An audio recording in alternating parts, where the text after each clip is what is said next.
My name's Chris Gale. I am the International Summer Programmes Manager and I work in the Global Opportunities team here at Cardiff University. I think there's a huge number of benefits that students will pick up from the time overseas on international mobility. First and foremost, which is at the forefront of our aims, essentially as it comes down to employability. There's an inexhaustive list of soft skills that students will pick up from a time abroad: increased self-confidence, global networking, cultural dexterity. But it's also a really good way to fully immerse themselves in a new culture. Visit places they may never have visited before. Sometimes they can pick up a bit of language learning. And so I think ultimately all of those skills that are picked up, a lot of them subconsciously really do fit into the employability agenda that certainly means a lot to us at Cardiff. It's very high on the agenda here at the university. It's part of our strategy. It was part of the previous strategy, which ran from 2012 to 2017. It features again in the next strategy up until 2023. To that end, the university has an ambitious target whereby by 2023, 30% of home undergraduate students will have undertaken 3 weeks or longer of international mobility. We've got a bespoke team who were created in 2014 to help the university achieve the ambitious target. The target for the previous 5 years was 17%, which we hit. We were currently at 20%, so we exceeded our target in the first 5-year period, and our target has increased by almost double to 30% for the next 5 years. So it's definitely high on the agenda here.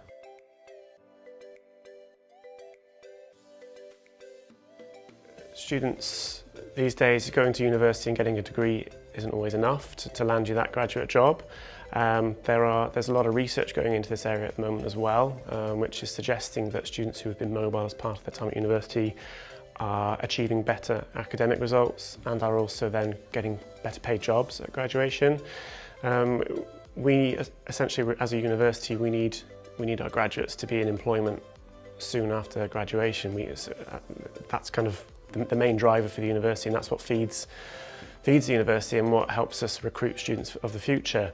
And at a more kind of, I suppose, ground level, there's a lot of personal interest in the university for this kind of thing. So the Vice-Chancellor himself was a professor of German, so he's worked abroad, he's lived abroad, he's studied abroad as a language teacher and as a linguist when he was studying, and so I think he's got a very keen personal interest in the skills that you pick up and the positive experiences that can be had. So he's seen it firsthand.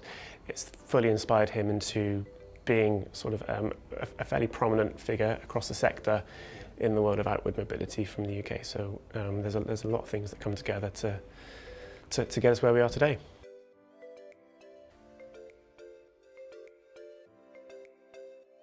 We do have quite a successful study abroad programme as well, through various exchange links within Europe through the Erasmus Plus programme, and we have a growing international exchange programme with countries worldwide.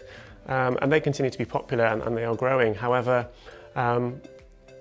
not everybody wants to go away for that long, for that length of time. We're talking about a minimum of a semester, sometimes a full academic year. Sometimes that will prolong the degree course, which again isn't everybody's taste. There is a perceived, I suppose, there could be a perceived academic risk to a study abroad period. You're going to be taking classes in a different country, in a different education system. You're never quite sure if your grades are going to kind of match up to what you would expect them to do. And I guess also in certain countries especially, it's quite an expensive option. So the reason for us diversifying into areas such as summer volunteering projects as well as internships and summer study was to give that bigger range of opportunities, to make them more affordable. Short-term programs definitely are cheaper. We're fortunate to have a bursary scheme to support students and to kind of offset those costs. And it it moves away from just the study options as well. So rather than just saying, okay, everybody, here you go, you can study, we've now got other things that students can do, and different experiences and skill sets that they can pick up along the way.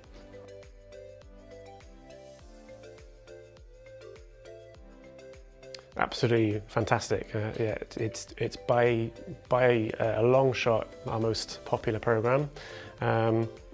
We actually have a mandatory feedback form that students have to complete as part of their receiving financial assistance from us. So we do receive a lot of feedback. The vast majority of it is incredibly popular. We also run photo competition and video competitions. We get a lot of entries from Fiji participants, and the general feedback is that they've just had the best time and they've made friends for life. They've made a new family. They've got a new family in Fiji. They've got the Fijian mums and dads and brothers and sisters, and it generally the feedback it is life changing, and it is something that they will have with them forever. The organisation of the projects is always second to none. That everybody knows exactly what to expect before they go, and when they get there, it's always going to be a little bit different to exactly what you imagine, but they're always very well prepped in terms of what they get when they're there.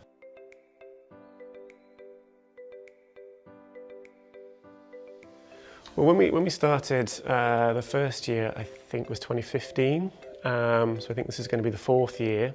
So I would say that's testament in itself in that it's a successful working relationship.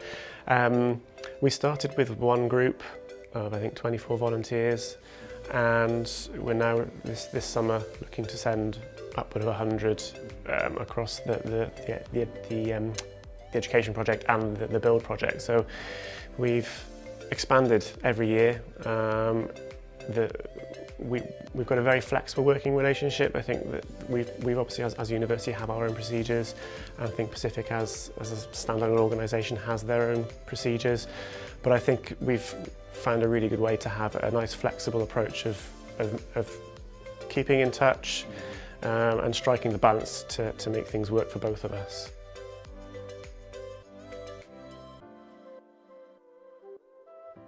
Yeah, I mean, we have some quite stringent risk assessment procedures in place, and my predecessor site visited the trip before we kind of set it all up.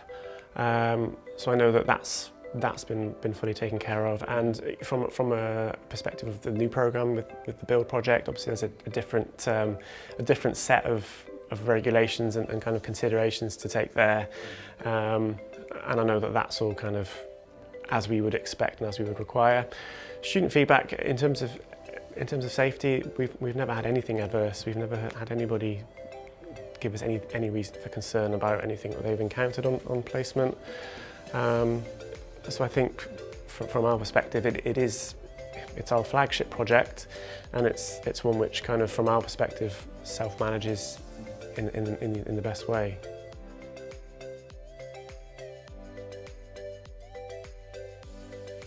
It's kind of, there is kind of a 6 degrees of Fiji separation in Cardiff among students. If you speak to students, and we get out on campus quite a lot, you don't have to speak to many until you speak to somebody who either went to Fiji or knows somebody who went to Fiji, or a housemate went to Fiji.